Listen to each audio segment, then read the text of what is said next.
నమస్తే, నా పేరు తేజస్విని. బీసీఎన్ న్యూస్ కి స్వాగతం. ముందుగా ముఖ్యాంశాలు. కనిగిరి నియోజకవర్గం పెదయిర్లపాడులో ఎంఎస్ఎంఈ పార్కును ప్రారంభించిన సీఎం చంద్రబాబు 2026 నాటికి వెలుగొండ ప్రాజెక్టును పూర్తి చేస్తామని హామీ. కడప కలెక్టరేట్ లో పరిశ్రమలు ఉపాధి కల్పన కార్యక్రమంలో పాల్గొన్న మంత్రి సవిత జిల్లాను అన్ని రంగాల్లో ముందుకు తీసుకెళ్లేందుకు సీఎం చంద్రబాబు కృషి చేస్తున్నారని స్పష్టం.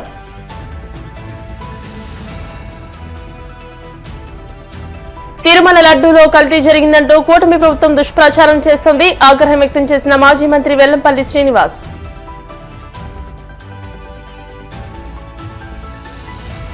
విశాఖలో జరగనున్న సిఐఏ సదస్సు ఏర్పాట్లపై కలెక్టర్ హరీంద్ర ప్రసాద్ సమీక్ష. సాయంత్రం నాటికి ఏర్పాట్లను పూర్తి చేయాలని అధికారులకు ఆదేశం. యువత మంచి ఆలోచనలతో ముందుకు వస్తే వారిని పారిశ్రామికవేత్తలుగా తీర్చిదిద్దే బాధ్యత తమదని ముఖ్యమంత్రి చంద్రబాబు భరోసా ఇచ్చారు. రాష్ట్ర వ్యాప్తంగా ప్రతి 175 నియోజకవర్గాల్లో ప్లగ్ అండ్ ప్లే విధానంలో పారిశ్రామిక పార్కులను ఏర్పాటు చేసి లక్షలాది ఉద్యోగాలు సృష్టిస్తామని ఆయన ప్రకటించారు. ప్రకాశం జిల్లా కనిగిరి నియోజకవర్గం పెదయిర్లపాడులో ఏర్పాటు చేసిన ఎంఎస్ఎంఈ పార్కును ఆయన ప్రారంభించారు. ఈ సందర్భంగా మరో 17 జిల్లాల్లో 873 కోట్ల వ్యయంతో 868 ఎకరాల్లో అభివృద్ది చేసిన 49 ఎంఎస్ఎంఈ పార్కులకు వర్చువల్ గా ప్రారంభోత్సవాలు శంకుస్థాపనలు చేశారు. వీటితో పాటు 25,256 కోట్ల పెట్టుబడులతో ఏర్పాటైన 38 మెగా పారిశ్రామిక యూనిట్లను కూడా సీఎం వర్చువల్ గా ప్రారంభించారు. ఈ రోజు నా జీవితంలో చాలా హ్యాపీయెస్ట్ డే. 87 ప్లేసెస్ లో ఒక నూతనమైన కాన్సెప్ట్ కోసం వన్ ఫ్యామిలీ వన్ ఆంటర్ప్రెన్యూర్ అందరూ ఉద్యోగాలు ఇస్తూ ఉంటారు. నేను ఉద్యోగమే కాదు నిన్ను పారిశ్రామికవేత్తగా చేస్తానని చెప్పిన మొట్టమొదటి ప్రభుత్వం తెలుగుదేశం ఎన్డీఏ ప్రభుత్వం. అనేక సార్లు నేను ముఖ్యమంత్రి అయ్యాను. అనేక పెట్టుబడులు తీసుకొచ్చాం. అందరూ మాటలు చెప్తారు. నేను చేసిన పనులే నాకు సాక్ష్యాలు. భిన్నమైన పరిస్థితుల్లో 17 నెలల నుంచి ఈ కూటమి ప్రభుత్వం పనిచేస్తున్నాం. ఎందుకన్నానంటే భిన్నమైన పరిస్థితులని చాలా సమస్యల సుడిగుండంలో నుంచి మేము పనిచేసే పరిస్థితికి వచ్చాం. పెట్టుబడుల కోసం, మన యువత భవిష్యత్తు కోసం కన్న కలలు ఒక్కొక్కటి నిజం అవుతున్నాయి. ఎన్నికల సమయంలో ఒక మాట చెప్పాను. ఆ రోజు నేను చెప్పింది నాకు అనుభవం ఉంది, చేశాం, మళ్ళీ హామీ ఇస్తున్నా. సమిక్షేమం, అభివృద్ధి, సుపరిపాలనతో ఏపీ బ్రాండ్ని మళ్ళీ బిల్డప్ చేస్తానని నేను ఆ రోజు చాలా స్పష్టంగా చెప్పాను. అది ఇప్పటికి కూడా మీకు జ్ఞాపకం ఉంటుంది. పెట్టుబడులు తెచ్చి 20 లక్షల మందికి ఉద్యోగాలు ఇస్తామన్నాం. 20 లక్షల మందికి ఉద్యోగాలంటే చాలామంది అవహేళన చేశారు. ఆ దిశగా ఈరోజు మనం ముందుకు పోయే పరిస్థితికి వచ్చింది. ఈ రోజు నుంచి మీరు చూస్తే ఇప్పటికే చాలా వేసాం, ఫౌండేషన్లు వేసాం, ప్రారంభాలు చేసే పరిస్థితికి వచ్చాం. ఈ వారం అంతా కూడా రాష్ట్రం మొత్తం పెట్టుబడుల వెల్లువ, పండగ వాతావరణంలో ఇనాగరేషన్లో ఫౌండేషన్లు వేసుకుంటున్నాం. కడప జిల్లాను అన్ని రంగాల్లోనూ ముందుకు తీసుకెళ్లేందుకు సీఎం చంద్రబాబు ప్రత్యేక దృష్టి సారించారని జిల్లా ఇన్ఛార్జ్ మంత్రి సవిత స్పష్టం చేశారు. కడప కలెక్టరేట్ లో నిర్వహించిన పరిశ్రమలు ఉపాధి కల్పన కార్యక్రమానికి ఆమె ముఖ్య అతిథిగా హాజరై మాట్లాడారు. కడప జిల్లాలో 4,322 కోట్ల పెట్టుబడితో 6 అసెంబ్లీ నియోజకవర్గాల్లో 7 యూనిట్లకు శంకుస్థాపన చేస్తున్నామని అన్నారు. ఇక్కడ 5,360 మందికి ఉపాధి కల్పించేలా ప్రత్యేక చర్యలు తీసుకుంటున్నట్టు వివరించారు. త్వరలోనే కడప అసెంబ్లీ నియోజకవర్గంలో కూడా స్థల సేకరణ చేయనున్నట్టు తెలియజేశారు. ప్రతి కుటుంబంలో ఒక పారిశ్రామికవేత్త ఉండాలన్న సీఎం ఆలోచనను ప్రజలు అర్థం చేసుకుని ఆ దిశగా సహాయ సహకారాలు అందించాలని కోరారు. విషయాన్ని నిరూపించిన వ్యక్తే మన విజనరీ లీడర్ మాన్యశ్రీ ముఖ్యమంత్రి చంద్రబాబు నాయుడు గారు అనే విషయం తెలియజేస్తూ, మరి గతంలో మనం పెన్షన్లు పండుగ చేసాం, తల్లికి వందనం పండుగ చేసాం, అనేక సంక్షేమ పథకాలు అభివృద్ధి ధ్యేయంగా మనం సక్సెస్ఫుల్గా పనిచేసాం.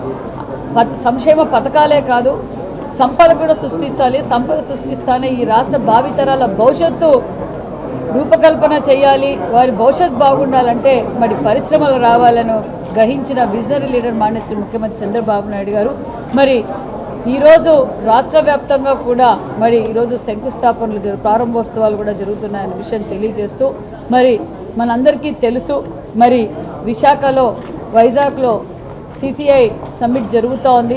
14-15 తారీఖుల మరి MOUలు జరుగుతున్నాయనే విషయం కూడా తెలియజేస్తూ సుమారుగా 410 కంపెనీలు అదేవిధంగా పెట్టుబడులు సుమారుగా 10 లక్షల కోట్లతో పెట్టుబడులు పెడుతున్నారన్న విషయం కూడా తెలియజేస్తూ మరి ఈరోజు మరి అందులో భాగమైన కొన్ని ఇండస్ట్రీస్ ఈరోజు శంకుస్థాపన పనులు కూడా మొదలైనవి. మన ఈరోజు రాష్ట్ర వ్యాప్తంగా సుమారుగా 77 ఇండస్ట్రీసు అదేవిధంగా సుమారుగా 39,450 కోట్ల రూపాయలతో పెట్టుబడులు పెడుతున్నారు ఇండస్ట్రీస్. ఈరోజు ముఖ్యమంత్రి చంద్రబాబు నాయుడు గారి చేతుల మీదుగా ప్రారంభోత్సవాలు జరుగుతున్నాయనే విషయం కూడా తెలియజేస్తూ అదేవిధంగా మన కడప జిల్లా అందరికీ తెలుసు. మరి ఈరోజు హార్టికల్చర్ ఈరోజు అభివృద్ధి జరిగింది. మరి హార్టికల్చర్ హబ్గా ఈరోజు మరి గతంలో మాన్యశ్రీ ముఖ్యమంత్రి చంద్రబాబు నాయుడు గారు ముఖ్యమంత్రిగా ఉన్నప్పుడే మరి తెలుగు రాష్ట్రాల్లో పరిశ్రమలు వచ్చాయి. సాగునీరు తెచ్చింది అపర భగీరథుడు చంద్రబాబు నాయుడు గారి. మరి కడపలో కూడా ఈరోజు మరి సుమారుగా 6 ఇండస్ట్రీస్కి ఈరోజు ప్రారంభోత్సవాలు జరిగాయి. సుమారుగా 397 కోట్ల రూపాయలతో మరి ఉపాధి 2,655 మందికి ఉపాధి కూడా చూపిస్తున్నారు.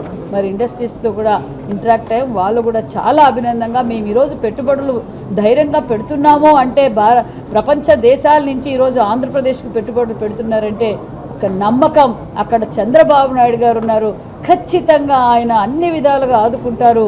మరి ఆయన విజనరీ లీడర్ అని గ్రహించే ఈరోజు మరి లక్షల కోట్లు పెట్టడానికి కూడా మరి ఇండస్ట్రీస్ వచ్చారన్న విషయం కూడా తెలుస్తూ అదేవిధంగా మరి ముఖ్యమంత్రి గారు మరి పెద్ద పరిశ్రమలే కాదు స్మాల్ స్కేల్ ఇండస్ట్రీస్ కూడా ఉండాలి. మరి రాష్ట్ర వ్యాప్తంగా 175 నియోజకవర్గాల్లో కూడా MSME పార్కులు ఉండాలనే ఉద్దేశంతో మరి ఈరోజు మన కడప జిల్లాలో కూడా 3 MSME పార్కులు కూడా ప్రారంభోత్సవాలు జరిగాయన్న విషయం కూడా. తిరుమల లడ్డూపై ఆధారాలు లేని ఆరోపణలు చేస్తూ కల్తీ జరిగిందంటూ కూటమి ప్రభుత్వం దుష్ప్రచారం చేస్తుందని మాజీ మంత్రి వెల్లంపల్లి శ్రీనివాస్ ఆగ్రహం వ్యక్తం చేశారు. తాడేపల్లి వైసీపీ కేంద్ర కార్యాలయంలో ఆయన మీడియాతో మాట్లాడుతూ కేవలం వైసీపీ నేతలపై కక్ష సాధింపు రాజకీయాల కోసం దేవుణ్ణి రాజకీయాల్లోకి లాగడం దుర్మార్గమని మండిపడ్డారు. నెయ్యి నాణ్యతపై ఈవో చంద్రబాబు లోకేష్ లు తలో మాట మాట్లాడుతూ కోట్లాది మంది భక్తుల మనోభావాలను దెబ్బతీస్తున్నారని ఆక్షేపించారు. లడ్డూ ప్రసాదంపై ఆధారాలుంటే నేరుగా సిట్ అధికారులే ఆ వివరాలను ఎందుకు బయటపెట్టడం లేదని ప్రశ్నించారు. సింహాచలంలో జరిగిన తొక్కిసలాట్లో కానివ్వండి, కాశీబొగ్గలో జరిగిన తొక్కిసలాట్లో కానివ్వండి, అదేవిధంగా ముఖ్యంగా తిరుమల తిరుపతి దేవస్థానంలో అయితే కనుక అనేక అపచారాలు ఎన్నడూ కూడా ఎప్పుడు కూడా లేని అపచారాలు, నాన్ వెజిటేరియన్ తిన్నాలు, మందు తాగడాలు, చెప్పులు వేసుకొని గుడికి వెళ్ళడాలు, ఇవన్నీ కూడా అనేక రకాలుగా ఈ కూటమి ప్రభుత్వం వచ్చాక తిరుమల తిరుపతి దేవస్థానంలో జరిగిన అపచారాలు ఎప్పుడు కూడా గతంలో జరిగిన పరిస్థితి దాఖలాలు లేవు. వాటన్నిటిని కూడా పక్కకు తప్పించడానికి అక్కడ ఎక్కడైనా అపచారం జరిగితే చాలు వెంటనే లడ్డూ విషయం బయటికి తీసుకొస్తారు. నేను గౌరవ ముఖ్యమంత్రి గారిని సూటిగా మీ ద్వారా ప్రశ్నిస్తాను. ఈ రాష్ట్రంలో ముఖ్యమంత్రిగా మీరున్నారా లేదా? మీరు ప్రభుత్వం నడుపుతున్నారా నడపట్లేదా? మీరు ప్రభుత్వం నడుపుతున్నట్టయితే, మీరు ముఖ్యమంత్రిగా ఉన్నట్లయితే ఆరోపణలు వేయడం కాదు, ఆధారాలతో సహా చర్యలు తీసుకోలేదు ఉంటే కనుక. అంతే తప్ప ఎప్పుడో జూన్లో జరిగితే సెప్టెంబర్ వరకు కూడా ఎన్డీఏ వాళ్ళ పార్టీ మీటింగ్లో ఈ యొక్క తిరుపతి లడ్డూలో యానిమల్ ఫ్యాట్ కలిసిందని చెప్పని ఒక ముఖ్యమంత్రి స్థాయిలో ఉన్న వ్యక్తి మాట్లాడారు. ఎంత బాధాకరం అంటే జూన్లో జరిగితే సెప్టెంబర్ వరకు మీరు ఎందుకు ఆగారు? దీనికోసం మీరు అసలు ఆగాల్సిన అవసరం ఎందుకు వచ్చింది? మీరే ముఖ్యమంత్రిగా ఉన్నారు కదా, ఎందుకు మీరు అన్ని రోజులు ఆగిన తర్వాత అది కూడా మీ పార్టీ ఆఫీసులో పార్టీ వేదిక మీద చెప్పడం అంటే వెంకటేశ్వర స్వామి యొక్క ప్రతిష్టని, తిరుమల తిరుపతి దేవస్థానం యొక్క ప్రతిష్టని దిగజార్చే విధంగా మీరు ఒక ముఖ్యమంత్రి స్థాయిలో మాట్లాడడం ఇది సమంజసం కూడా కాదు. ఎందుకంటే గతంలో కూడా మీకు చాలాసార్లు చెప్పాం, ఏదైతే మీరు ముఖ్యమంత్రి అయిన వెంటనే ఈవోను మార్చేశారు, పాలక మండలి మార్చేశారు, అధికారులందరినీ కూడా మీ వాళ్ళని వేసుకున్నప్పుడు ఐ థింక్ 21/6 అనుకుంటాను, శ్యామలరావు గారు వారంతా వారే స్టేట్మెంట్ ఇచ్చారు. అన్నీ కూడా చాలా చక్కగా నాణ్యమైన వస్తువులతో మేము తయారు చేస్తున్నామని చెప్పని చక్కటి స్టేట్మెంట్లు 21/6 శ్యామలరావు ఇచ్చారు. మరి ఆయన ఈవోగా బాధ్యత చేపట్టిన తర్వాత కౌగి అంతే కూడా బాగున్నాయని చెప్పని ఇవన్నీ వారి స్టేట్మెంట్లే, ఏదో మేము సపరేట్గా చూపెట్టినవేం కాదు. వారు రిపోర్ట్ చేసిన తర్వాత వారు చేసిన స్టేట్మెంట్లే.